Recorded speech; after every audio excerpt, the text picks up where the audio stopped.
l'immigration de masse a amené à la fois un certain laxisme judiciaire parce que c'était considéré comme raciste d'avoir une politique judiciaire de véritable répression, parce que en fait la plupart des gens qui étaient condamnés faisaient partie de l'immigration.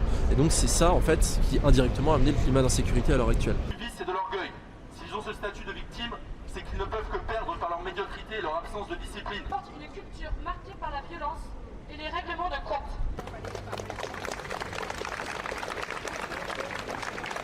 Il y a plusieurs responsables, évidemment les premiers sont ceux qui ont tapé Louis et qui l'ont harcelé. La deuxième chose évidemment c'est l'État, l'État qui est incapable aujourd'hui d'avoir un système qui marche. On se rend compte au sein de l'aide sociale à l'enfance, on se rencontre avec la justice, on se rencontre avec la police. Je rappelle que Louis avait porté plainte déjà 2 fois, que ces plaintes-là n'avaient même pas pour certaines été remontées à ses parents et c'est quand même scandaleux de voir ça. En fait on a aujourd'hui un État qui laisse des familles complètement démunies et qui aujourd'hui récupère leurs enfants entre 4 planches.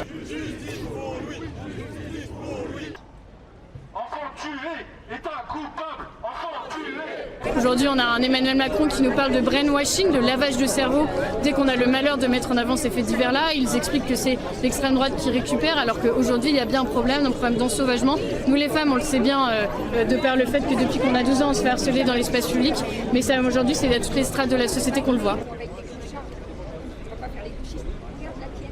100% des problèmes de la France ne viennent pas des migrants. Vous voyez, il y a aussi le principe de la racaillisation de la jeunesse française. Vous voyez, par le fait d'écouter du rap qui appelle à la violence en permanence et qui rentre tout doucement dans la tête des Français, qui peuvent être également des autochtones.